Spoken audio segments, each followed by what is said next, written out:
استقبل عضو مجلس القيادة اللواء عيدروس الزبيدي بقصر معاشيق في العاصمة المؤقتة عدن رئيس مجلس النواب الشيخ سلطان البركاني، وناقش اللقاء بحضور المستشار رئيس مجلس القيادة الرئاسي لشؤون الدفاع والأمن الفريق الركن محمود الصبيحي، ووزير الدفاع الفريق الركن محسن الداعري، وقائد المنطقة العسكرية الرابعة اللواء فضل حسن، وعدد من أعضاء مجلس النواب مستجدات الأوضاع السياسية على الساحة المحلية وسبل تضافر الجهود لتعزيز الأمن والاستقرار في المحافظات المحررة.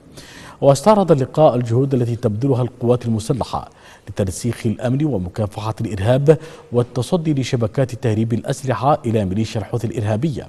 كما ناقش اللقاء سبل تنسيق المواقف والجهود المشتركة لتحرير المناطق الواقعة تحت سيطرة الميليشيا.